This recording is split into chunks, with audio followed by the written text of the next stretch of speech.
Hello, everyone, and welcome back for the Art Camp 3 Week 9 critique. So this will be our last sort of critique before we get into critiquing finished work. So, of course, we've got kind of this week off because we've ended up kind of chopping up the end of this course into 2-week sessions rather than 1-week sessions, just because I think it'll be better for you guys to have that extra time to work on finishing pieces. Because I certainly recall what it's like to finish work when you're first trying to do that.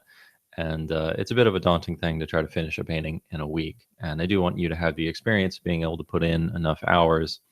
And I, of course, do understand that a lot of people, have jobs or stuff like that. So totally understandable. So this will be our last week taking a look at some of the sketches and thumbnails and stuff like that you've done, both for kind of this week's assignment for mood stuff in particular, as well as just a few pieces here and there that are, I guess, potential sketches that people might want to finish. So, during this next week coming up, since we don't really have an assignment, that kind of gives you the last opportunity to work up some last sketches or fix things up that you might have done in these in preparation for doing some finished painting soon.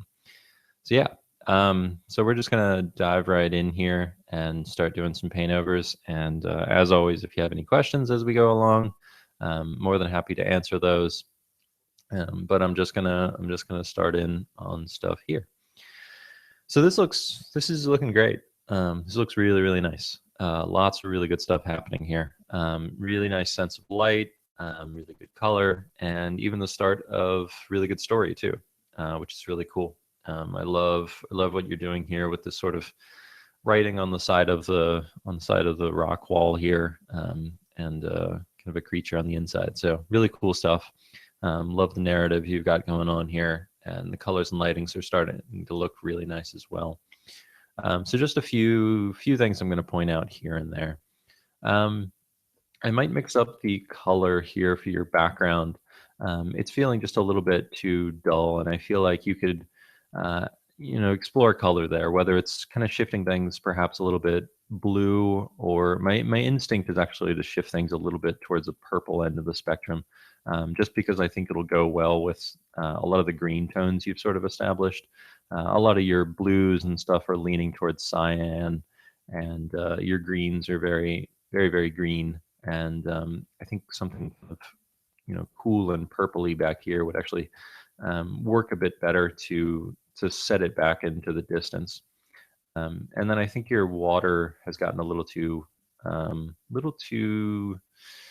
emerald green, and it feels a little bit different than your foreground here. And I think there should be a visual connect between these two areas, and it feels just a little bit disconnected, because if you're trying to establish this as water, we need to make sure that we're reading it as water. So one of the things you can definitely do is start to tie those together a bit more color-wise.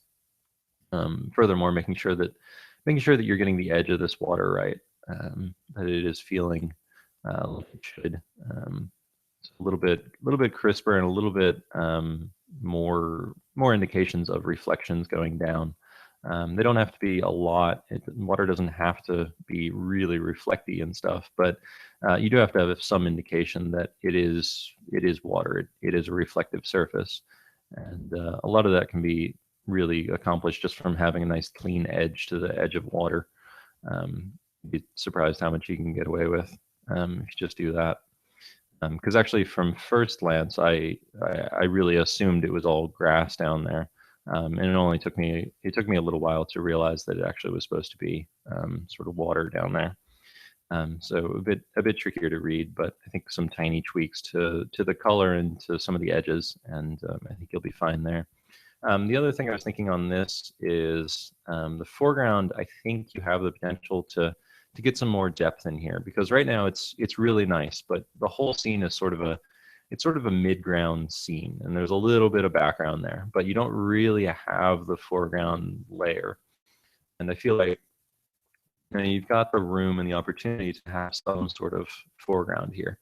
And I'd say to go and do a little bit more with that and figure out exactly what you want to do here. But I think having a more prominent foreground, whether you add story elements to make it interesting in its own right, or whether it's just there as a compositional element, I think it is an important thing to have, especially in a piece like this where all the action is going on in the midground. You need sort of that foreground to make the midground feel as far away as it needs to, and I think just some indications here will help that happen. So, of course, you can add story elements, like you could add little figures up here in the foreground or whatever you might want to do to make it even more interesting. But that's kind of up to you. Just having more foreground, I think is the main thing I would suggest on this. But of course, all of this is looking really nice. I think this has a lot of potential here. These are just relatively tiny tweaks I'm suggesting to make this thing even better. But I do really like where this is going. I think there's a lot of potential here for something very nice.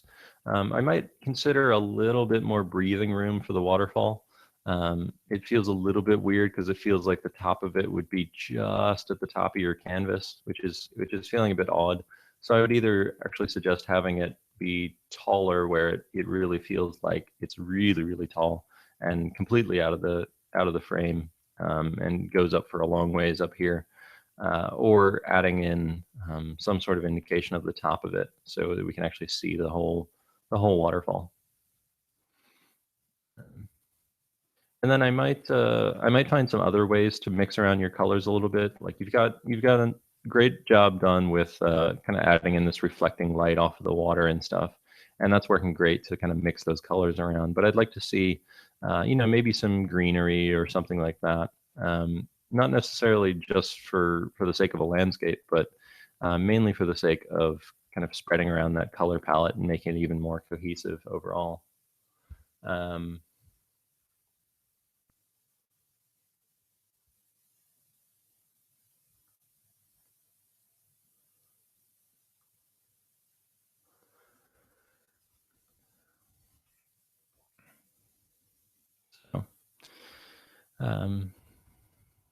Yeah,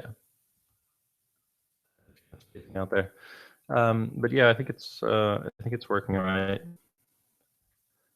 Yeah. Yeah, I don't know that there's really a lot else I have to say about it. All working really successfully.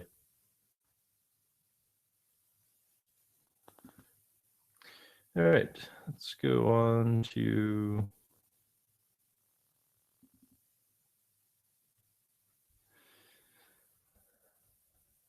the next one. All right. Sorry, I was just making sure that the stream and everything was working all right. I think everything seems to be looking fine. It's just making sure that my internet connection here was working. It's been going out occasionally. All right, so we got a few really nice sketches here. Very nice. These are really, really cool. Fantastic variety going on here. And I have to say, I really love what you're starting to do on this one here.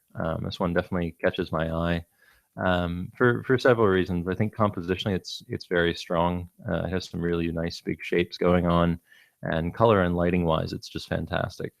You've handled this kind of blues and greens and yellows and reds and stuff like that really, really well. It gives this great kind of warm, bright day feel to it that I think is very, very good. Excuse me. So I really like what you're doing with this, and I think that could actually be a really successful painting. Let's see here. Trying to see what I can say about these because I think they're all looking pretty good. I'm liking where this is going right now. I think you could. The thing about mist, I think, is that you can sort of play up a lot of your layering with it, and that's one of the great kind of tools that you can use. And if you're going to have a misty scene, you sort of almost need to use it. The mist sort of will kind of rest at the bottom, and it will cause kind of sharp edges on the top of forms, and then it'll soften off into really soft edges. So you get this really nice layering effect to fog.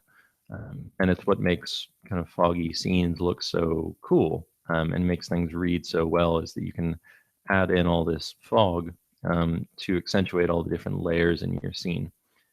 So I'd encourage you to kind of play that up a bit more, because right now it was sort of flattening out just a little bit.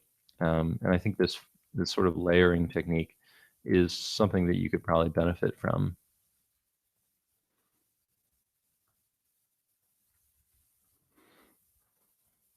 In a case like this, I think most of the water could actually be fairly dark as well. I think it would actually read a lot better if it was much, much darker.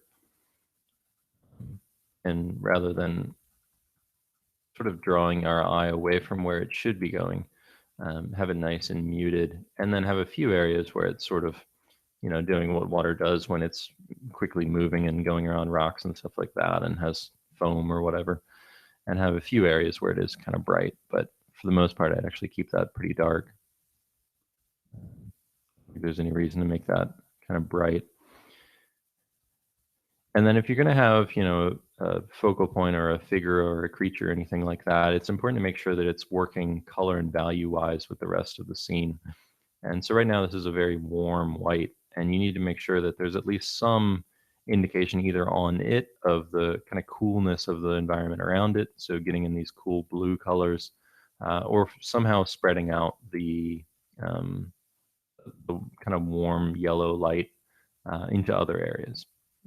Because if it feels too out of place color and lighting wise, it's not really going to integrate into your scene. So it's important to, if you're going to have a nice warm white here, to find a few other areas to put that warm white, and spread around your colors a bit.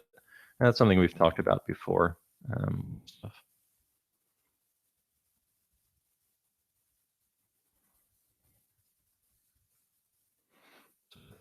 Adding a little bit more layering in there to get that depth in there. Misty scenes are fantastic for getting easy depth. If you ever have to do a painting, in an hour and make it look finished, usually adding in some mist and stuff like that is a very, very good technique, because it helps you to define your different forms you've got, and to get a lot of depth into a painting without working really that hard at it. So just some general thoughts on that. Then I would also say that be careful about getting a little too, how am I going to say this? Too exacting with your values, in a sense that when you do have thinner forms, they tend to actually be lighter values. So, a light branch is actually going to get a fair bit lighter when it's up against the sky, as it gets thinner and thinner. There's going to be more light that sort of wraps around it. And so that'll make the tree feel a little bit less pasted on and a little bit more integrated into it, to sort of blend it into that background just a little bit. And just these subtle things of making sure that color is sort of wrapping around and mixing with other things. It's a very subtle thing that happens to trees, and branches and any other thin objects up against the sky or anything bright behind them. But a little bit of that light will wrap around things. So I'd say that one of the main things that is great about what you're doing here, and could be kind of useful in some of your other ones, is just kind of spreading around the colors and making sure that if you're going to have a color somewhere, that you find some way to integrate it into other parts of your painting. So if you've got, this really, really red grass here, that you find some places up in the sky to kind of incorporate some red tones. And if you've got, this certain sort of bright orangey color here, that you imitate that in other places as well.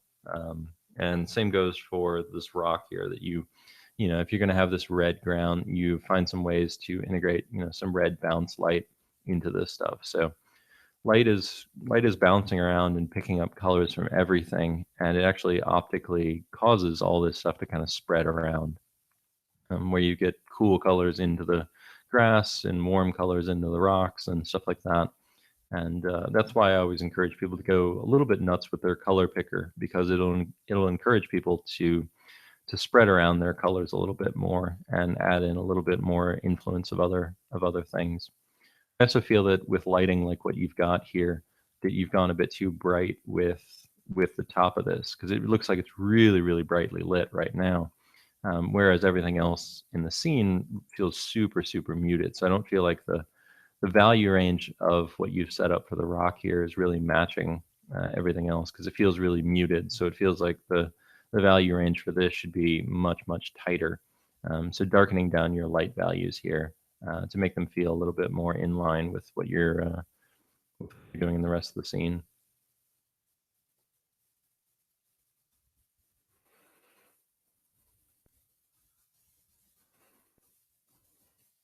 So yeah, but I really do like the variety that you've got between the the bright sort of happy version and the dark scary version.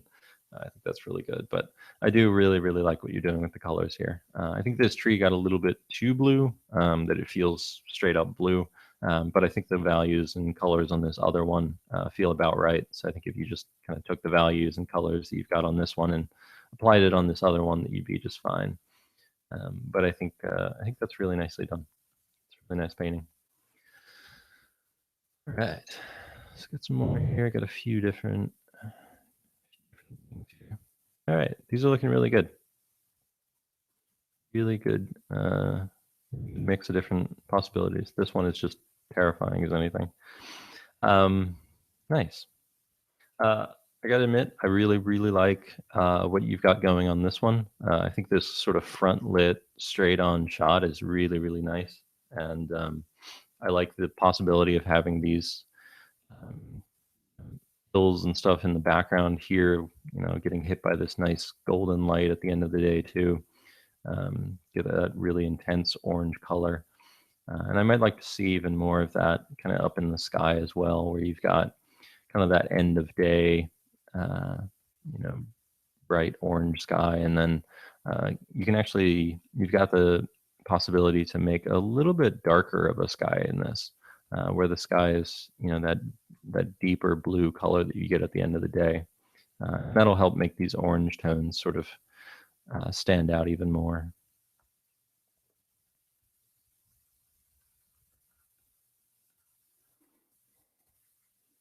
There's a lot of good stuff happening with that. It feels really nice. Feels nice and warm and stuff. The other ones are the other ones are looking good too. I think. Just trying to see here.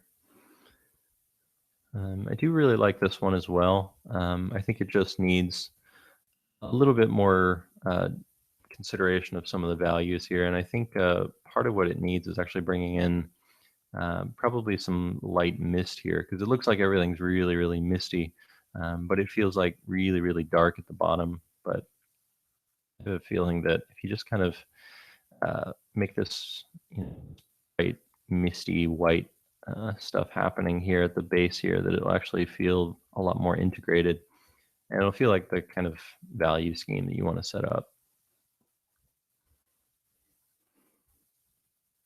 And I also think that maybe actually darkening down silhouettes and stuff could be good. You've also got the possibility of having this sort of setup where everything's pretty dark and not really being well lit, but maybe taking an area here in the background and actually having it really brightly lit, where it actually the sun is starting to come out. It's really early in the day or whatever, and you've got the first light hitting these hills in the background, but for whatever reason the foreground town or whatever is in shadow. And that could be kind of cool. We're having this all just really subtle and misty and really muted, and then have this background that's really, really bright. Uh, cool. Very, very similar to what you had there, but what would it be like if you just brought in some light like this? I think that actually looks really cool. So that could be nice. And these look really cool. I think you did a really good job with these, and yeah, they're feeling pretty nice. These are feeling good too. I'd say maybe for these, just because forests are really confusing lighting situations, to probably use a little bit more reference when you're trying to get different lighting for this stuff, because it's a little bit less normal. It's not quite what you're probably used to seeing, because they just require a little bit of a different approach.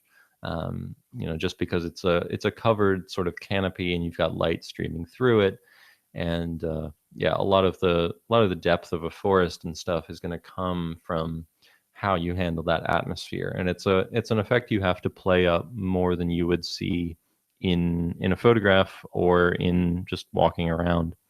When we're just walking around a forest, there's a lot of depth. um, but that's largely because we can actually, we have depth perception. We can tell how far away a tree is and how close it is. Whereas when you take a photograph, it often tends to flatten out everything. So it's an effect we have to exaggerate a lot to get enough depth in there and to get this to feel like a really dimensional sort of space. So I'd say to take a look a little bit more, master paintings and stuff like that, if you are going to take a shot at a forest, because you're going to have a much easier time seeing how other people handle those really weird lighting situations. And I think you'll do a lot better with that. But these are looking really solid so far. Right. So nice set here. It's looking really cool. Really, really bold use of color. And I think it's working. It's working pretty well for you. Um, Let's see here. Um, hmm. I think this is probably a little bit of a case of needing, first of all, to mix around your colors a little bit more, and also just to watch how monochromatic certain areas of your painting are getting. And I think they go a little bit hand in hand, where this foreground feels really, really, really blue. And for the most part, that's fine. It's being lit by these kind of glowy blue things. And it makes sense that it would be a bit blue. But you've got, this really, really pink, warm, relatively warm, sky going on here. It's really intense.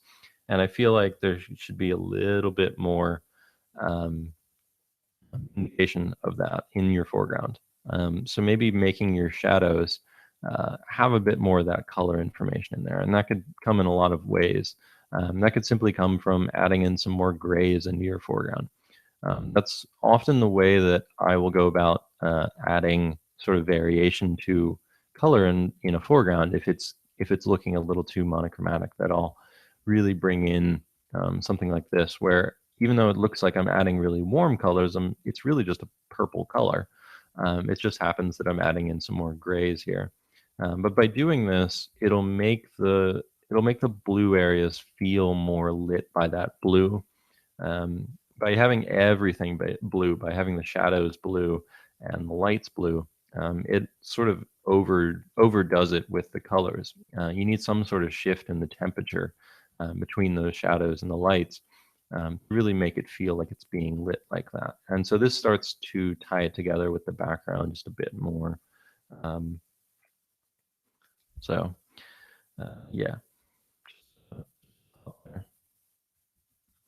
Um, and same sort of goes with some of the other ones, where I think, you've got all this nice variety of color going on back here, from warms to greens to cyans to shifting into blues. And I'd like to see more of that kind of spread around, where even in the foreground and stuff, you've got that whole variety, and a little bit more information in your shadow areas. You don't have to go too much more, but I think just a bit more in there. Um, and same goes for something like this, where you're starting to get kind of that cooler tones in this foreground. But I'd go even more with it. I'd get a little bit grayer with it, just because by having those areas that are a little bit less saturated and a little bit less warm, um, you give the piece the opportunity to really, really stand out in a few areas. If you can hold back in terms of saturation, in terms of overdoing it in most of your painting, then those few areas where you really, really go all out, will really, really, really stand out. So yeah. And we had a question about the puddle in your piece and how the water reflections are working. I will say that here in the bottom right, your reflections are working really well. You probably had reference for it or whatever, and that's working really, really well. For these, I think you're mostly right, but I think they would in general be a bit darker. And obviously, we'll get into this when I finally do the water demo for you guys, which looks like it'll happen after the course gets wrapped up. It'll be sort of a bonus thing for you guys, but you can generally assume that as a rule for now, that for one thing, water is going to be darker than whatever it's reflecting, and that it's more or less, first of all, a mirror of whatever is above it. So if you put a mirror on the ground, what exactly would you see in it? Would you see the sky from here, or would you see this rock from here? And it's very hard to tell. A lot of it is kind of gut instinct if you're not going to accurately map everything out. So it can be a bit difficult like that, and that's something obviously we'll be discussing. But in general, you can count on it being a bit darker. I've gone a little bit overboard here just to get it back into line. But a lot of it will come down from having this kind of bright edge on the far side of water where you are seeing it meet, the ground or the grass or whatever like that. Then having a bit of a softer edge above it, or sorry, below it, just from grass, overgrowing it and stuff like that. So a lot of it will come down to some simple edge things, and then just making sure that it's mostly reflecting whatever is above it, and is just a little bit darker. And I think I went a little too gray and too dark there. It's a very, very finicky thing. It's certainly something that I recommend a fair bit of reference for, because it's a very difficult thing to paint accurately without a lot of reference, and certainly a lot of practice as well. But I think this one actually feels a little bit more successful. A bright day like this, it feels like it would be, reflecting quite a bit of the sky up there. So that's feeling just a little bit better. I think this one just needed to be a bit more muted than it was.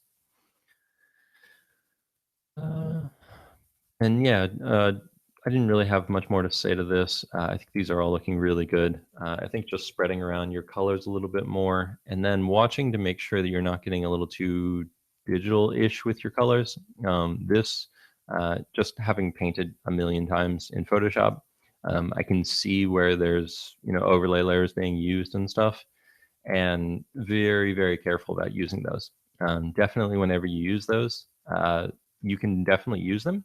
And you can get to this stage, but then I would say to go back in and paint some stuff by hand, say bring in some cool colors here, because they seem to make things look a little bit fake. They're not really the way that light will work, and it'll sort of stand out as looking a little too fake and digital. And so you can always tell. And so always go back in and repaint into those areas, and make sure that they have that, hand-picked color information in there. But overall, really nicely done. All right. These are looking good. Really like some of these. These are feeling really solid.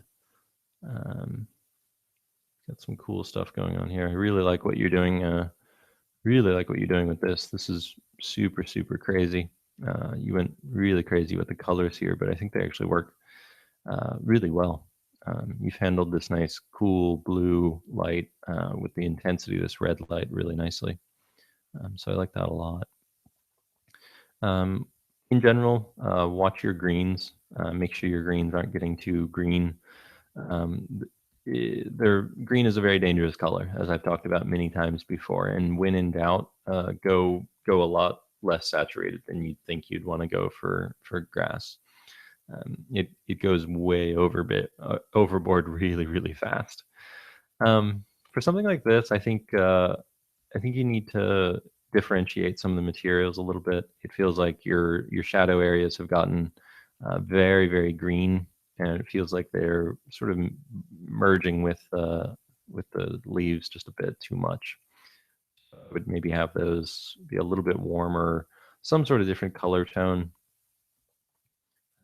Mix them up. It feels like it's getting a little too green.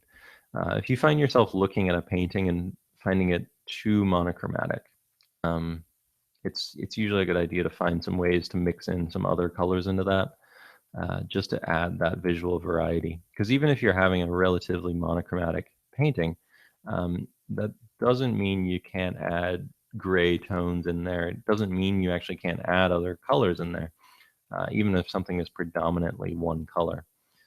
So this thing is, predominantly a blue painting, but it doesn't mean that everything needs to be blue.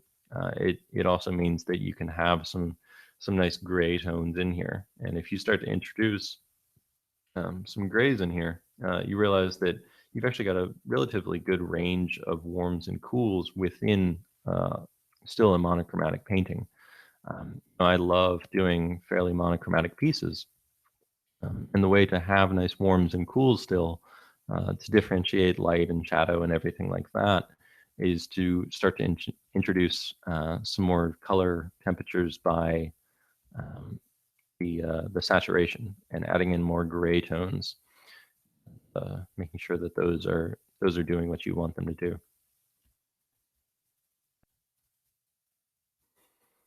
I would say to maybe soften out some of your clouds here. I think value-wise, they're sort of coming into the foreground just a bit too much. So use the softness where you need to.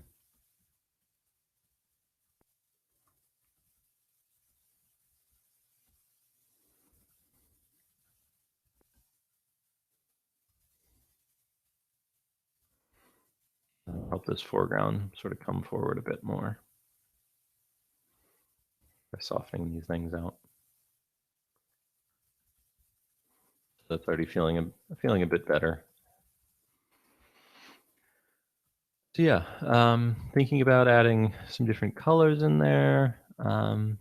Overall, I think they're working very well, and there's really good variety in here. So I think these are very successful. But just remember to use grays, even in monochromatic pieces. You can still add in gray tones. Taking something like this and then seeing what a gray in there looks like, and you realize it actually adds a lot of color in there, even though it's technically the same, color. It's a whole different thing, and make your pieces much more interesting. Looking at a piece that is too much of one color can be a little bit too much on our eyes, and it can be a little bit exhausting to look at in a sense. And that's why I suggest always bringing in those kind of gray tones and stuff. And I think you'll be much happier with what you're doing as well. Really nicely done.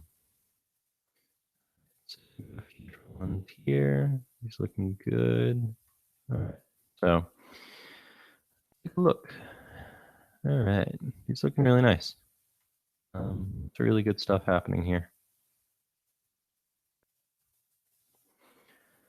Just gonna pick out a couple that I think are a little more successful, and then see where we can push those even more. So I think a few of these are working well, especially these on the top.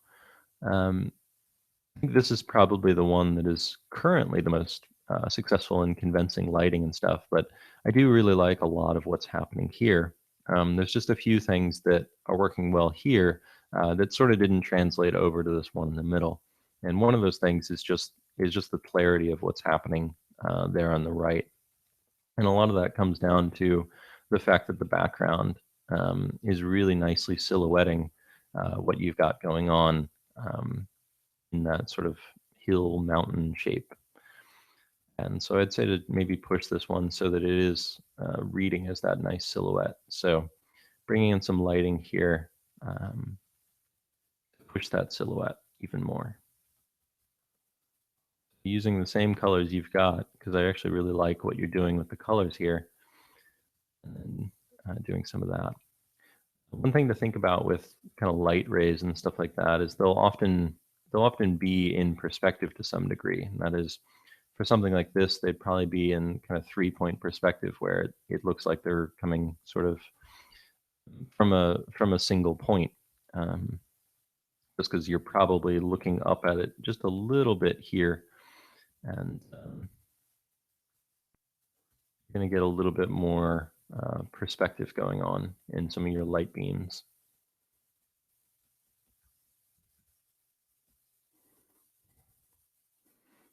But I think just focusing a bit more on the clarity and making sure that your silhouettes are reading.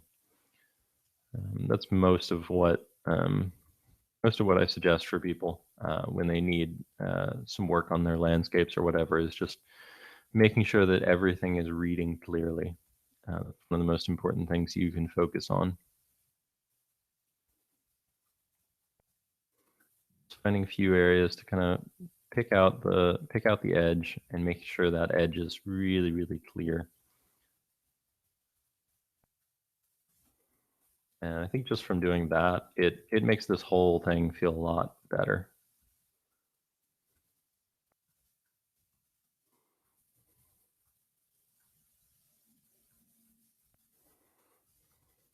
And I really like what you're doing with these kind of glowy blue orb things, and maybe varying the size a bit would be kind of a cool thing to see. Again, for kind of more depth. So having some come towards us in the camera, and some getting really, really small here. There's a lot of cool stuff happening with that.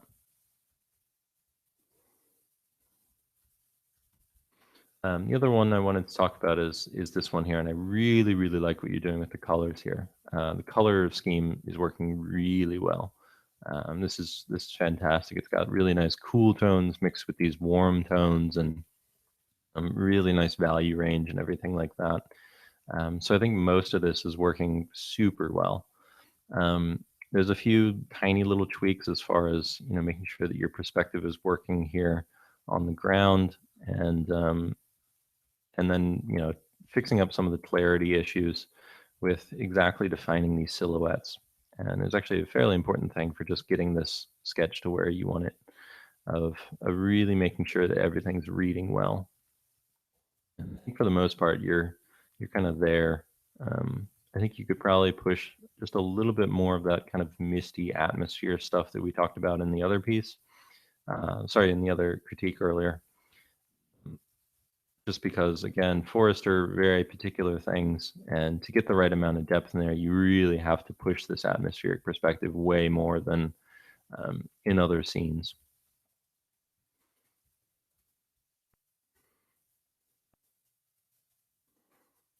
Also help with making some of the silhouettes even stronger here.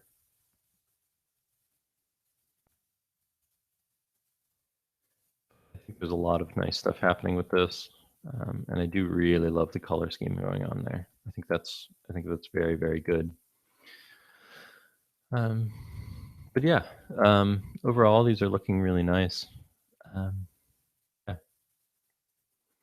think this could be really strong as well. I think color-wise it's working great. I think right now you just need to push the values. I think the colors and color temperatures and all that are working great, but I think value-wise it just got left behind a bit.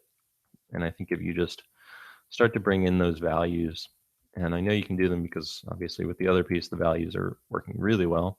So if you spend a little bit more time working on those values and making sure that the values are just as strong here, that the colors that you've got set up are actually really, really nice. The color scheme I'm personally pretty fond of. I really, really like red paintings. I'm a sucker for them. So I think that has the potential to be very nice if you just kind of work on those values and make sure that the values are working a little bit better for you.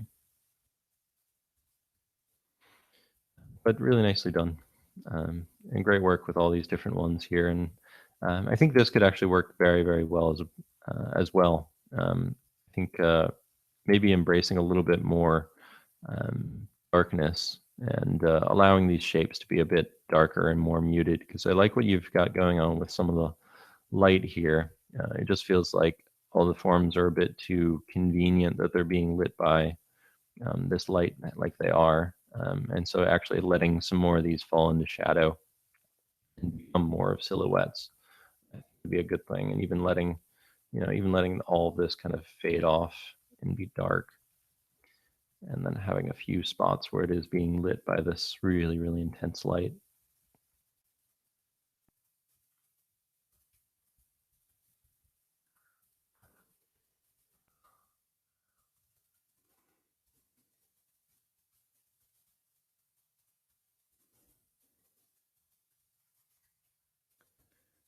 That looks really nice.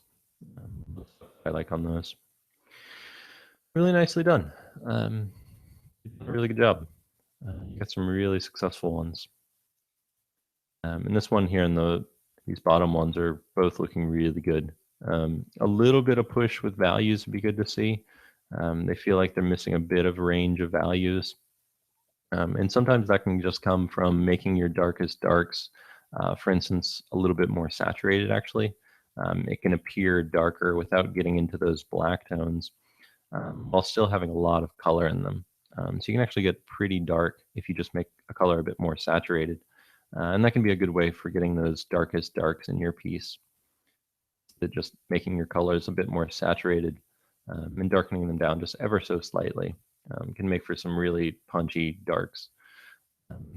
And I think between that and probably pushing the perspective a bit more than you've got here, maybe make a figure yay big here in the foreground or something like that. So having this foreground just come super, super close to us, we'll get the right amount of depth there.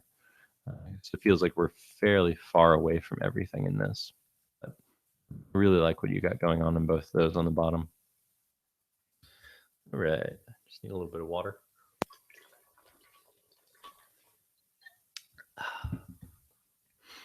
All right, so these are looking nice. Really like what you're doing with the colors here. Got sheets here. Sweet. Yeah, these are looking good. Really, really bold choices with the colors here, and I like that. They're good explorations of very different color schemes. I would say that just like I've kind of talked to everybody else about, that making sure that you're spreading around those colors even more, especially when you're doing stuff like this, when you're being really, really bold with some of the lighting and color choices, I think would help you a lot.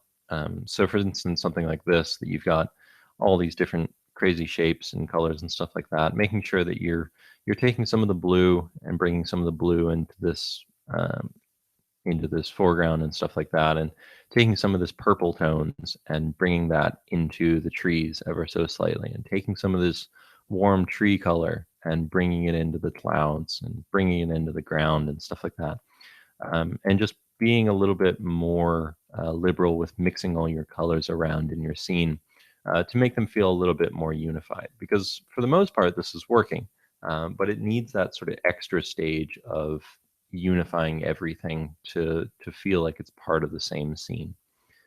So again, just mixing all these different colors around to feel just right.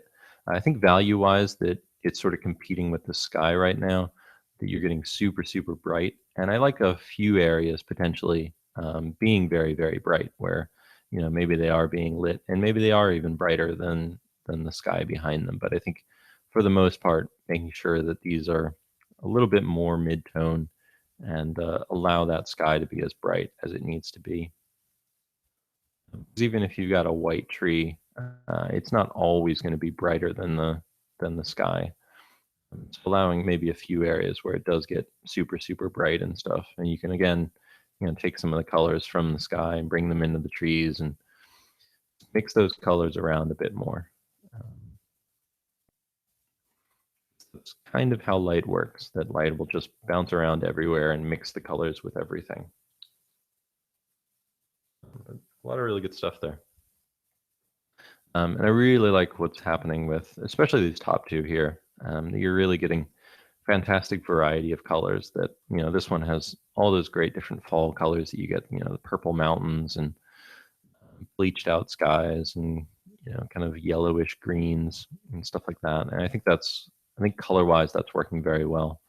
Um, I think probably a little bit more emphasis on making sure that your whole scene is set up the way it should be, not really feeling exactly what the depth is here, what exactly is the scale of everything here and all that. So a little bit more effort making sure of that. And then you're actually going to be on the right track because I think color-wise these are working great, and this one is really nice in how it's working.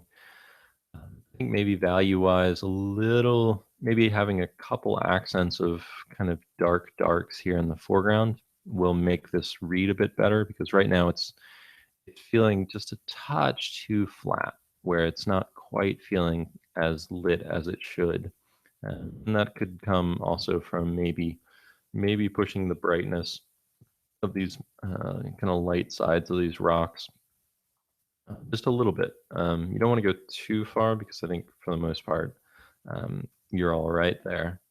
But I think just a little bit more brightness on the top of some of these will make it feel just a little bit brighter, especially given how bright that sky is. I feel like a little bit more brightness is warranted there. But I like a lot of the stuff happening here. It's very, very nice, very muted background, and you've handled that value range really, really well. This is what I'm talking about when I'm talking about, making sure that your value ranges stay in check, and that's really nicely done. That you've got the atmospheric perspective that these feel really, really far away, but you've still got values and colors within that range. But when you squint or zoom out, that it all holds together as one. So that's really nicely done. So yeah, really good stuff. All right, so got a couple here. All right, so these are looking good. Nice stuff. Yeah, these are definitely an improvement and definitely looking good. And I like what you're starting to do with expanding this scene. And this is something that I actually end up doing a fair bit with my paintings as I sketch. Is that I'll actually do a sketch and then take it and either expand the canvas around it or something like that. That sometimes I'll do a sketch and it'll just feel too small or something like that. It won't feel as grand and as sweeping as I want it to, and I'll end up shrinking it down and adding canvas around it and painting it out. Sometimes I'll actually do this, 2 or 3 times before I feel like it's as big as I want it to, because sometimes we have this tendency to kind of focus in on a small area, and it makes it feel like it's a very small painting. And you can already see that from what you've done here that you've made this much bigger, that it feels much grander in these large sweeping landscape and stuff like that. And I think most of these could work fairly well. I'd say that right now this is by far the most successful of them, but I think any of them could work. I think the thing I would say is, as usual, just a bit more clarity of things, and making sure that your values are staying where they should. So, for something like this that you want to be pretty far away, not insanely far away, but the first thing I always do is usually just kind of tone down the value range. And then for perspectives purposes, if you're ever going to have something kind of meeting the water and you want it to be really, really far away, if you start with a straight line, most of the time you're not going to be wrong. If you ever look, across a really big lake at some mountains or whatever, you'll be shocked at just how straight the line is where it's meeting that water, and it will immediately make it feel much bigger than it did. This is probably one of the best tricks in painting big epic landscapes and stuff like that. Is if you just make the line super straight, it'll suddenly look better. So there, without really doing anything to your piece, I made the mountain in the background look much bigger, just by making this line super, super straight. It's the easiest trick in the world.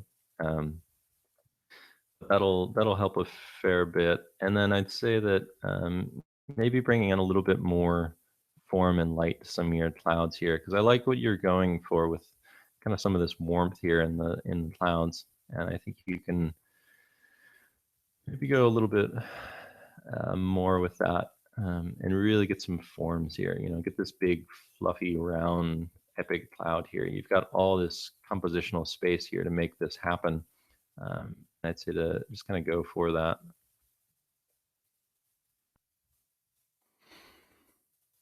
But I like what you're doing here. I think this is a really good kind of push and move with your piece, that you've taken your general composition before and moved it in some different directions compositionally, and I think that's working for you. I think these are much stronger and much more interesting than what you had before.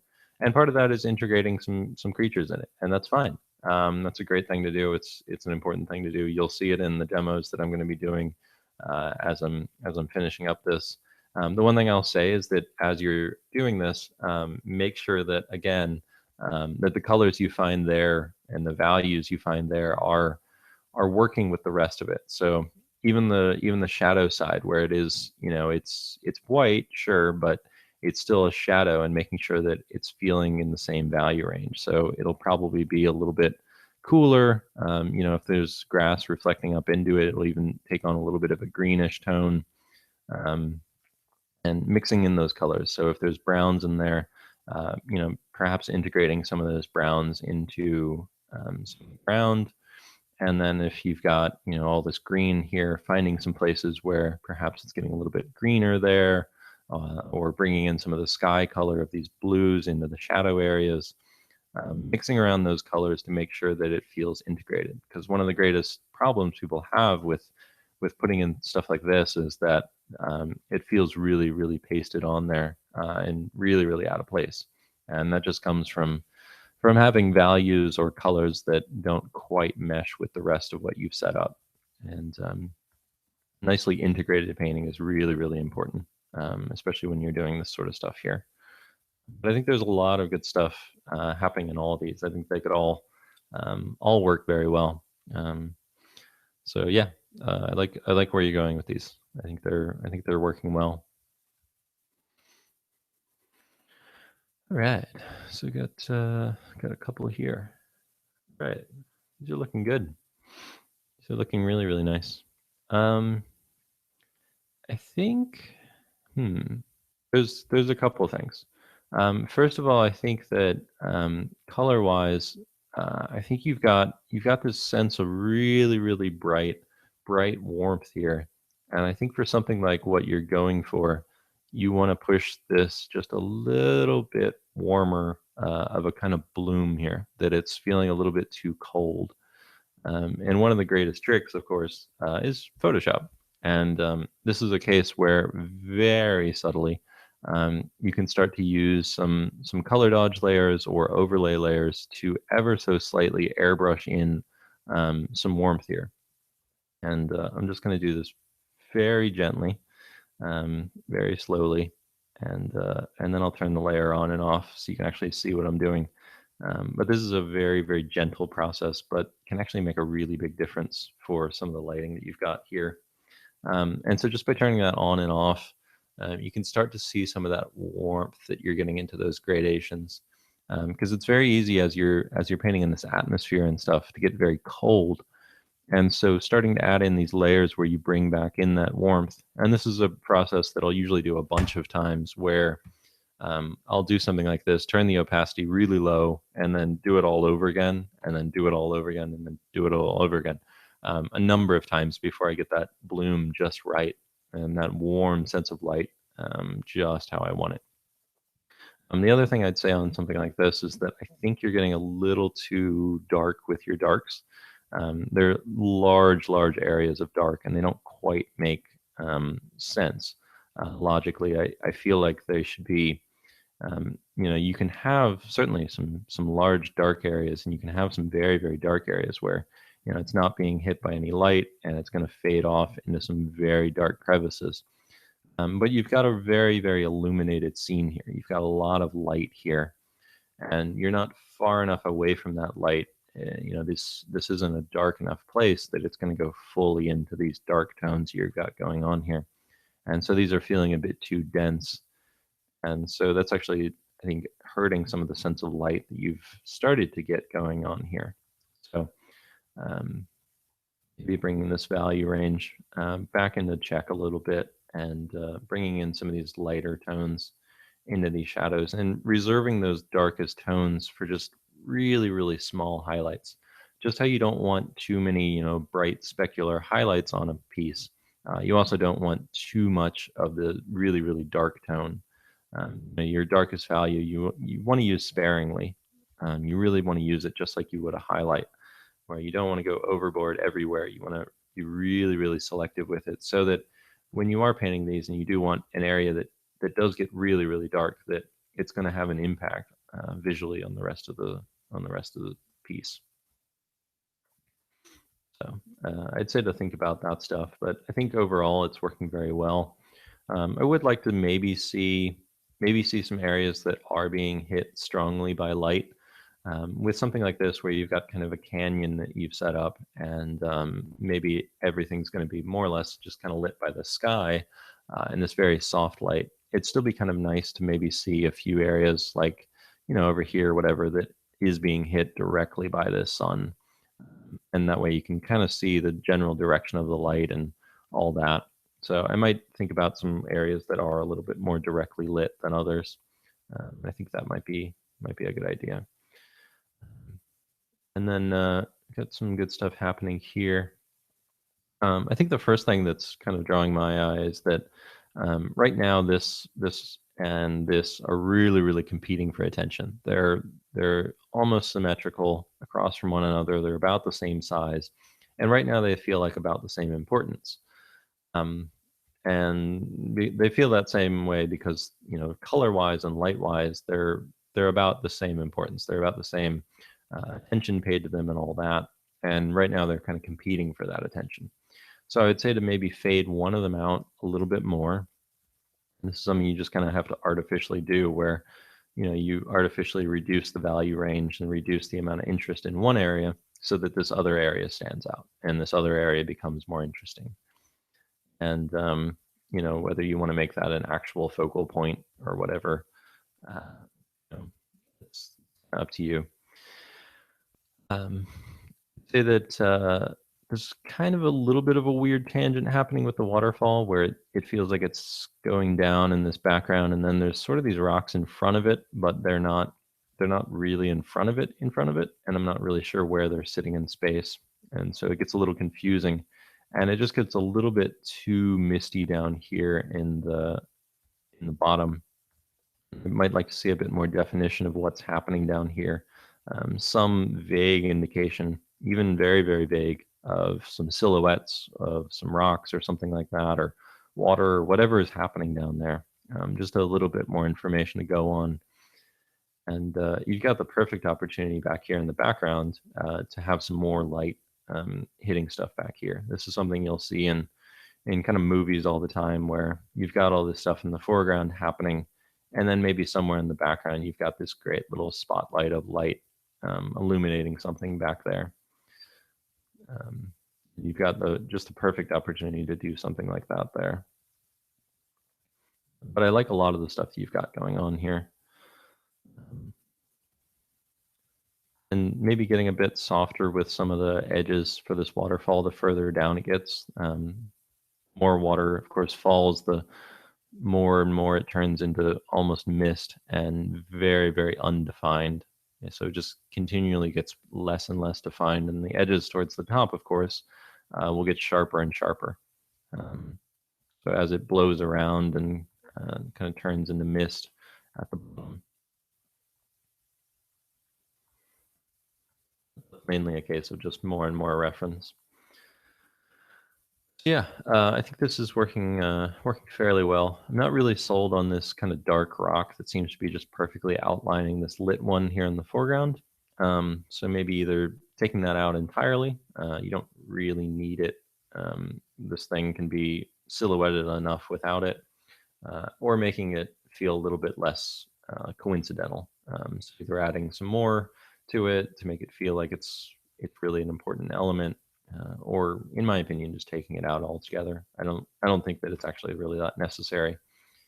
As I said, you can really have this just be bright, and even though this is lit, it's still going to be darker, but it'll be nicely silhouetted because everything in the background here is going to be just so bright. So you can actually have even the lit area be something that's darker than what's behind it. If you make the background even brighter, I'd suggest that for there. But I really like what you've got going on here. Color-wise, this is working great. There's a lot of really good variety here. I'd say that form-wise, I'd pull out some more reference. Right now, you're sort of going with the default forms where you've got sort of these kind of loose, melty sort of forms. And I'd like to see a little bit more reference in how the rocks are working and making sure that they're a little bit more interesting and a little bit more informed as you go forward from here.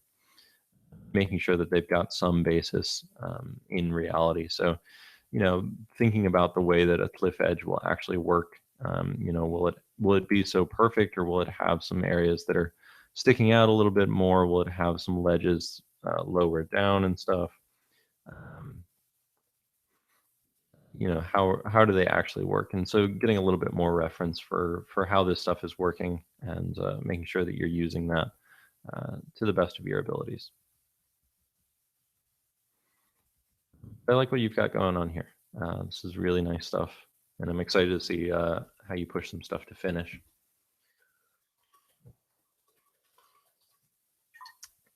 Too much talking. All right, so got one sheet here. Sweet, it's looking good. Really nice, nice color palettes here.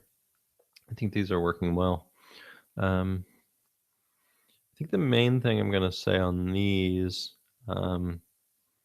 is probably figuring out the lighting a little bit more, and thinking about how the lighting's working a bit more than you are right now. Because I think color-wise, you're doing a great job coming up with these color palettes. And I think now it's taking the colors that you've sort of set up here and really, really figuring out that lighting. So if you've got something like this set up, for instance, thinking about, all right, we've got this really general lighting scheme, and that's good. So let's think about finding ways to light the tops of our forms a bit more. So even though it's going to be a dark silhouette, finding ways to bring in just a little bit of light value onto the tops of our forms to make these feel like they are being kind of lit by this really ambient general lighting that we've kind of set up here. I think is fine. Spending a bit more time thinking about that lighting and thinking about how it's lighting the whole scene, and making sure that your values are, of course, in check at all times. These feel like they got a little bit too bright and a little bit out of hand there. And, and also making sure that, just like I've kind of talked about for most people, making sure you think about the sort of complexity of color and mixing things around a bit more than you are. So if you're going to have kind of warm, peachy tones there, bringing some of those in there to some of your rocks, and then same goes for some of the blues, of bringing in these blues. And you've kind of got a little bit of that airbrushing going on there, but actually pulling them in and brushing them in there, and then color picking some of the mixed colors and painting with that a little bit, and really, really mixing in those colors to full effect. I think they'll feel a bit more integrated there. Again, just like I've talked about other people with forest and stuff, really, really playing up the depth, and making sure that you go really, really overboard with some of the atmospheric perspective effects. I think they're really, really layering back there in terms of value and in terms of any atmosphere you might have going on. It's the perfect opportunity to really exaggerate this stuff, because it kind of needs to happen if you're going to have any amount of depth in your stuff. I think for something like this, that it's working well so far, and I think you need that layer of where things are really being directly illuminated, because you've got kind of a patch of light here, and I think it's working great. I think how that's working. But I'd like to see a little bit more of that, more design of exactly where it's going to be fully lit, and you can kind of go and find places throughout the piece that will do that. And again, mixing around your colors a bit more. So bringing in some of these more bluish tones into into the shadow sides of these trees, so that they feel like, even though they are, in the foreground or whatever, so they are a little bit of a different color, that they're still part of the same scene here. And some other areas, maybe on the side of these trees and stuff like that, where it is being lit by this more direct light, by this dappled light that's making its way through the trees here. You're off to a good start here. These are looking good. All right, so I got some nice reference here. All right. Ooh. All right, these are looking good. Good variety here. It's definitely an improvement on the stuff I saw last week. I think still one of the main things will be to make sure you're really, really paying attention to perspective, and really, really working on that, because you've definitely got an improvement here in terms of the perspective. You've done a better job of layering this stuff and making it feel like it's really receding into space. I'd say to do the exact same for these, where they are feeling, again, a bit just tilted up, where it feels like you're really looking kind of flat onto the ground, but you're also looking flat onto the objects, which is why they don't feel quite in place.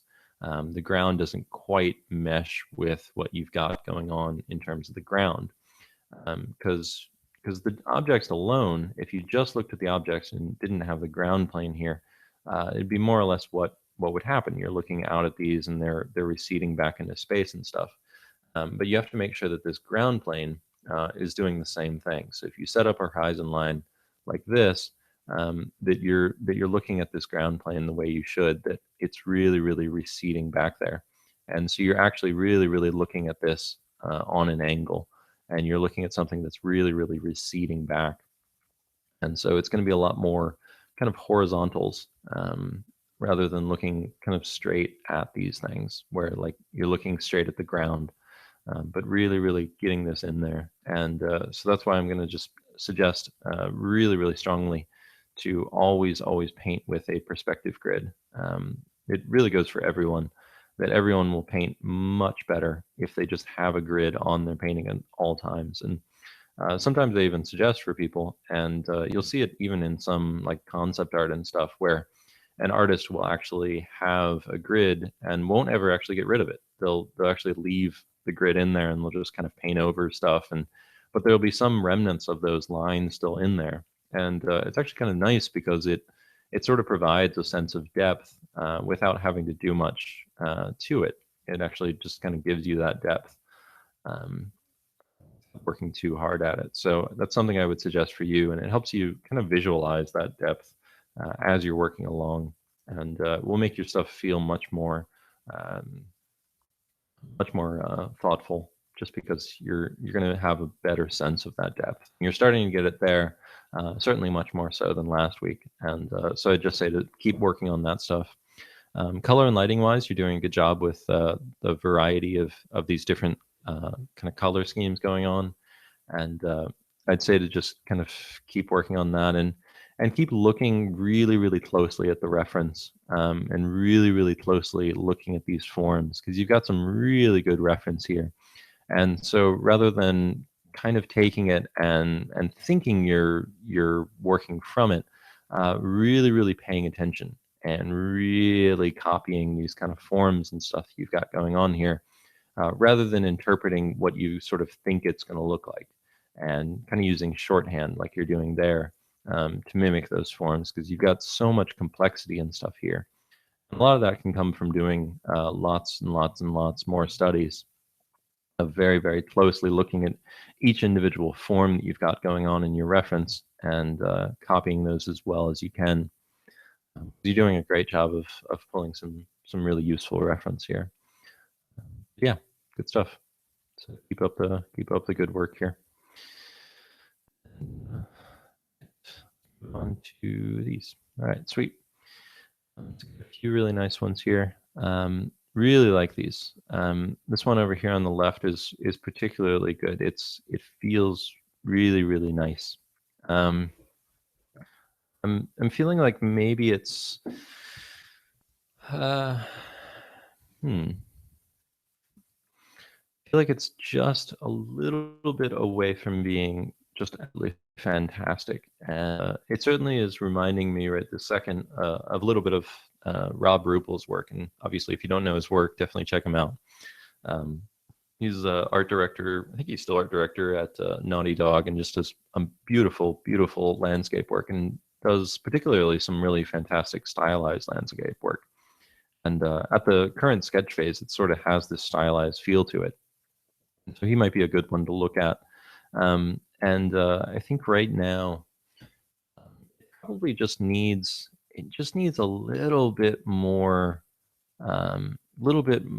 punch, a little bit more saturation in just a couple areas, just a little bit more contrast, just a little bit more, because you're very, very close to something very successful, and it just needs a little bit more.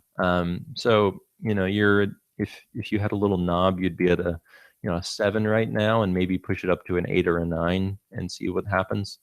Um, you can keep up this subtle stuff, but it just needs that little bit of punch. It needs that little bit more saturation in a couple areas. It needs a little bit more variation of color in a couple areas. It needs just a little bit of push more, and I think you'll be there. And I think you'll be doing stuff that you're really, really happy with. So, introducing a bit more variety of color into stuff, adding in some more hues and some more kind of randomness of color going on here, adding in a little bit more saturation, a little bit more value range, um, and I think you're going to be in a very good place, and I think you're going to be very happy with what you've got going on here.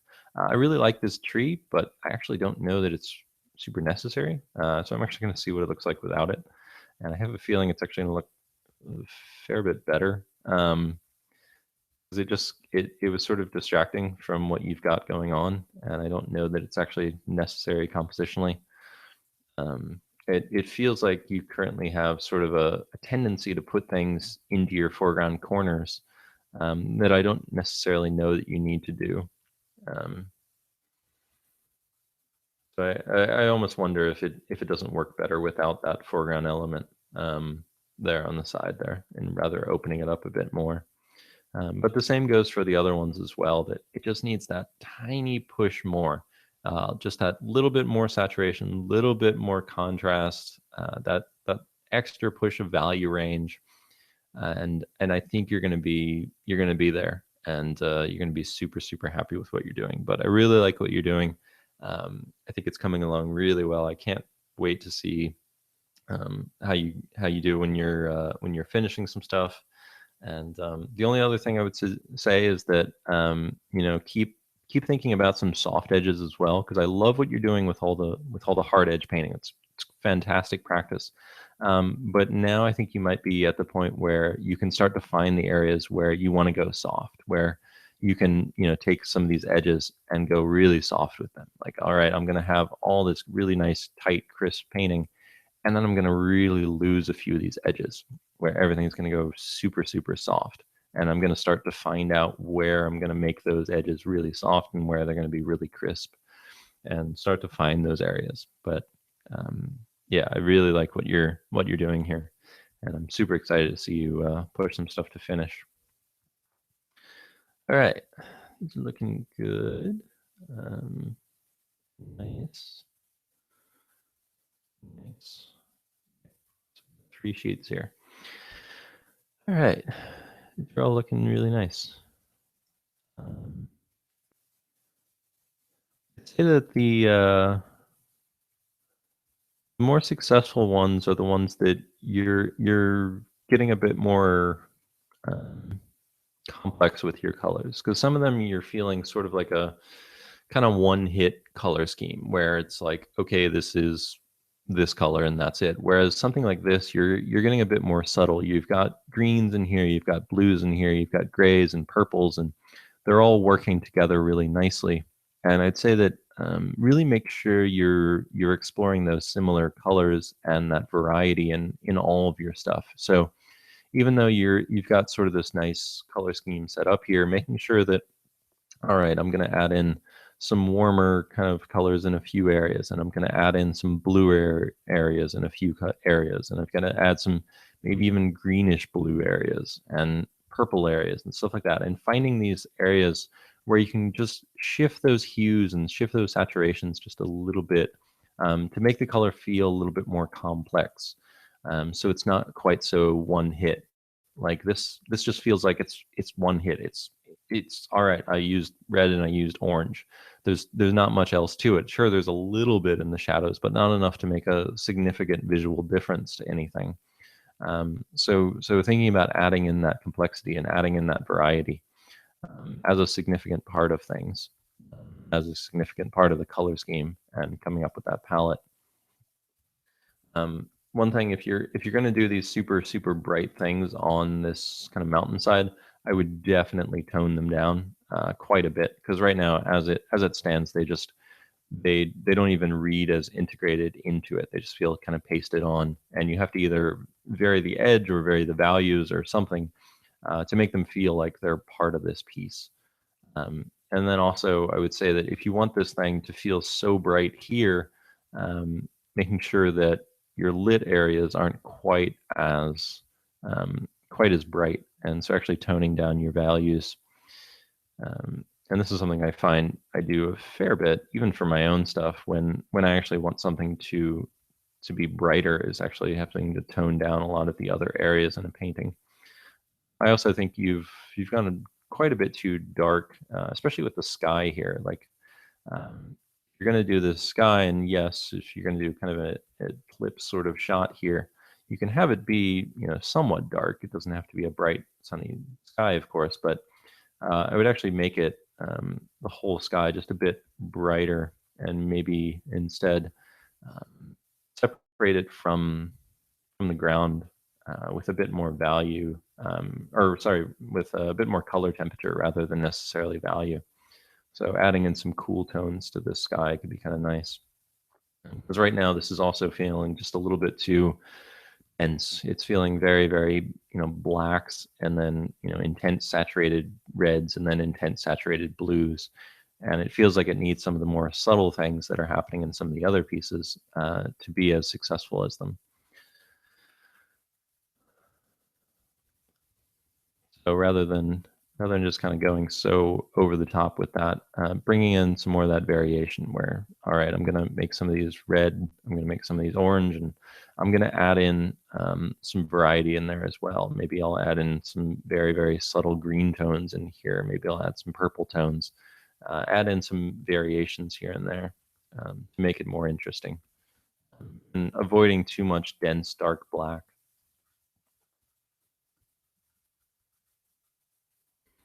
Black is the worst enemy of good color. You've got some cool stuff going on here. Again, this is working actually in a weird sort of way fairly well, even though it's a very strange color palette, very strange. It's very cool. It's got a great variation of color, and it's a very unique sort of color palette. And I think there's something working very well about that.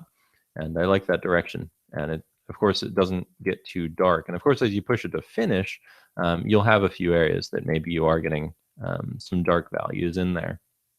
But you're using them like something like highlights in a case like this, where you're doing such a high key painting that those dark areas become very minimal. You've got some really nice stuff happening here with the colors and the moods and stuff. I like what you're doing with that. Yeah, looking good. All right, so we've got all right. Got some more color sketches here. These are looking really nice. Really good stuff. I really like what you're doing with this one here. This feels fantastic. I love all the different warms and cools and stuff happening here. The only thing I would really say on this is be a little bit more bold with your lights. And not even necessarily in terms of value. I actually think in terms of value, you're pretty much spot on. You got a little bit more range for some brighter tones. But actually just having edges with some crisper marks on there will actually help that sense of light, because by having those crisper edges and stuff, especially near the edge of a shadow, it's going to have that sense of stronger light um, just by doing that. I think color-wise, this is actually working very well. You could probably benefit from a bit more of that kind of blue light in your shadow areas. You do have a very blue sky here, and so it would make sense that these shadowy areas would actually get a little bit bluer. You could also benefit perhaps from a bit more layering of some of your elements going into the background, and just so you can kind of define this space and define how far away things are. But I think that's working very well, and really all of these could definitely work. They all have a very, very different feel to them, but that's personally the one that just kind of catches my eye right off the bat. Um, Sort of depends on what you want to go for, but I really, really like this. I like the composition.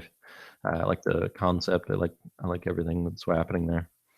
I think that on these that they're working very well, but they feel just immediately a little bit too flat. They feel like they're flattening out just a little bit too much, and some of that is just some atmospheric perspective issues where things are not quite as far away as they should be. So just taking this and pushing some of this stuff back into the background some more, and making sure that the whole thing is conforming to that atmospheric perspective.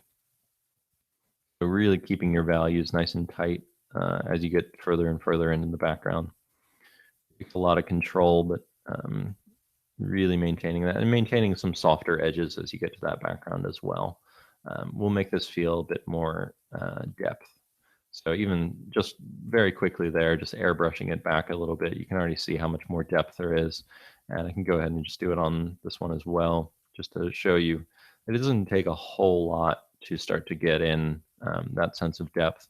And so once you kind of do this sort of step of pushing things back, this is when you kind of go back in and repaint in some stuff. But I think value-wise, just watch yourself a bit on these, because I think you've gotten so involved in them and so involved in painting things and painting elements and stuff like that, you've sort of flattened out your own pieces here. I think it's working pretty well. I think for something like this, that it's actually unnecessary that you sort of have these framing elements going all the way along the side. Like, it's fine that they're in the foreground. I think they might even be a good thing.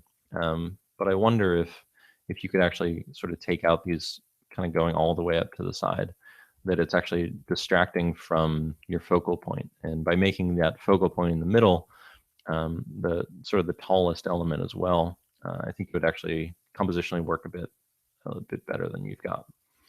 So that feels just a bit better to me personally than having those framing elements. Framing elements can often make something feel kind of small and cramped in there and stuff if you're not careful.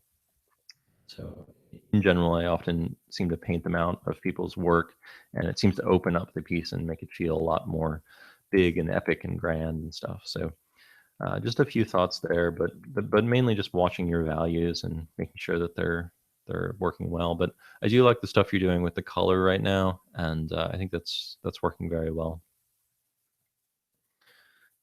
So got some really nice stuff here. Really, really nice. Really, really good stuff with the color and the lighting. Really gorgeous stuff. And this is kind of the stuff that I'm talking about, of adding in that variety where, for something like this, that's predominantly these kind of cool gray, green, blue tones and these gentle yellow warm tones, that in the shadows here, there's these nice orangey red glows. And something like this that could be so overdone that rather than just having everything be red, that it's actually these nice cool tones that are actually making these reds stand out so much and making it feel so warm and so hot. And really, you can see again that these blue tones are really just gray tones. They're not actually blue at all.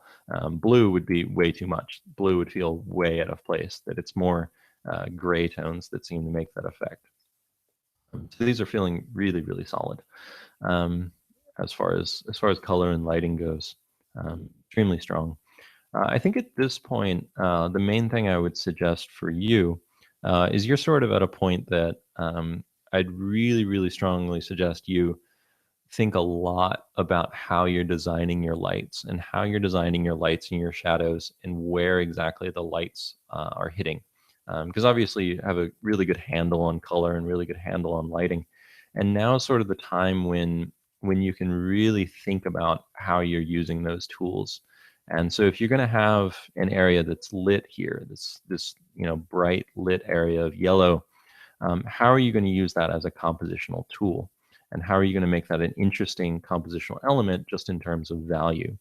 And, just in terms of abstract shapes, how am I going to make that the most kind of special that I can for the composition I'm choosing? So, for instance, that might be making this a larger element. I think compositionally it could actually benefit from being a larger element here of lit areas, just because most of your piece here is sort of falling into shadow. And I like what you've got going on with this sort of lit area here. And what would it look like if you took that and just, in terms of abstract shapes, expanded that a bit more? And then thinking about where you're placing your lights and your kind of shadowed areas here. So is it really that important that this is being lit at the top here? Maybe not. Maybe it is.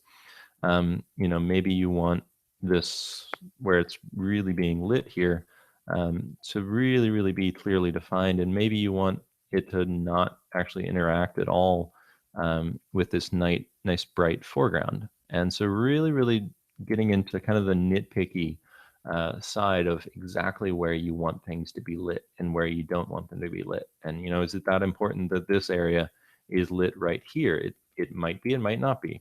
Do you want another area back here that's maybe another hill that's sort of between these layers that is being lit as well? Maybe it's a bit darker than the one in the foreground. And really getting into the stage of pushing it to the next level of paying very close attention to exactly where your lights and shadows are and designing those elements very carefully. Because I think you're at that stage where you can think very, very carefully about that and designing the whole piece. And the best thing that I can usually do and suggest for this sort of stuff is either zoom out of your piece or open your file at the beginning of the day and just look at it. And what is the first thing that catches your eye? What sticks out? What doesn't look quite right? And that's sort of the areas that you need to balance the light, for instance. And when I just first look at this, immediately this kind of red spot over here on the left stands out. It just, for whatever reason, it's a very sharp contrast, and it feels a little bit out of place. That's a very unimportant area, but even just by fading that tiny little area back, it feels a bit better now. And also this, dark area just feels a little too dark. It feels really, really dense compared to every other darker area around it, and it's kind of drawing too much attention to itself. And so I'll maybe fade that back. I think you're at the stage where you can start to do this kind of next level of making sure that things are feeling a bit more right and a little bit more designed. And then, of course, making sure that you're designing these lights and shadows and abstract shapes to emphasize whatever is your focal point and whatever is your kind of storytelling elements. And so at this stage, I'd say to really get in and try to find out exactly what your focal points are, and even label them like, this is my main focal point, this is the main thing I want people to look at, and this is the second thing that I want people to look at, and this is the third thing I want people to look at. And getting very specific and very exact with that sort of stuff to help you out there and make your compositions even stronger. Because again, color and lighting wise, and as far as technique wise, you're at a very good place. And I'd say at this point that you could benefit from a bit more attention paid to really, really designing every little element of your piece and designing every little element of those abstract shapes and the storytelling and everything like that. So, but very, very nicely done. Very, very strong work. And we've got a sheet of thumbnails, and I think that's all we've got for this. So obviously, if you have any last questions or comments or anything like that, more than happy to hear those. So these are looking very, very nice. I will say that just right off the bat, this stands out to me as very strong in terms of just abstract shapes, in terms of depth, in terms of design, everything like that. This just stands out. Just boom. This is the kind of thing that I would just love to see finished. It's very, very strong thumbnail. Very, very interesting. Super cool. I think it could be a fantastic piece. There's a few others that I think are good. This one, great tree design, good depth to it, very, very solid form. Could also be a very interesting piece. With this one, you'd have to work a little bit more about, what is it about this that I really care about? What is going to be interesting about this piece? Is it just I'm going to do the best lighting you've ever seen on this? Am I going to just make this the creepiest tree you've ever seen? Am I going to do some, crazy stuff with the color here? Is this going to be just a really impactful color piece? What is it about this that is going to make it interesting? Because design-wise, there's nothing that interesting about it. It's very nicely done. It's got some great shapes to it, great depth to it, but it's not, anything bold or crazy in terms of composition. So you have to find something about it that is really what it matters about that piece. This could also be very good. Concept-wise, I think it's a good concept, and it could also be a very solid piece. It's nothing, too bold in terms of composition, but not every piece really needs to be that bold in terms of composition. Sometimes you can just do a very, very solid, impactful sort of concept and just a solid composition to support it. So those are the main ones I'd pick out in terms of things, but this being, of course, the strongest one. I think this is a very, very strong composition, and would be a fantastic portfolio piece if you took that one to finish. But overall, just really nicely done. Very, very strong work, and yeah, super excited to see how you push stuff to finish. Yeah, that looks like it wraps up all our pieces for this week. So thanks again. Really, really good work. I'm very impressed with how you all are doing all this stuff. I'm seeing tons and tons of improvement pretty much across the board here, and it's fantastic to see how much you've improved in such a short amount of time. So we've only got a little while until we'll start on finishing our first piece, and very excited about that. Obviously, it'll be a fair bit of work. You'll have to put in quite a few hours to get that stuff finished. But we'll do some critiques, and it'll be a little bit higher standard, obviously, that I'll be expecting from you guys, because I'll be expecting, relatively finished work. I'd say to maybe push your work to that 90% finished level, if at least, and then see how far you can get. And I'll of course be critiquing and painting over and stuff like that. So you'll want to be comfortable about pushing it further than you get it when you submit it for the critique. But I'll definitely try to tell you how to improve things, both just in terms of an overall painting level, as well as getting into some more technical things about really, really finishing things and how that can look. So of course, be giving information about how I want those submitted and all that. But we'll be starting that very soon. So this is sort of your last chance to do some last sketches, last thumbnails, last all that stuff. So good luck with these last concepts and sketches that you'll be coming up with, and hopefully you'll have some stuff you're excited to finish painting starting very, very soon. So thanks again, everybody, and I will see you next time.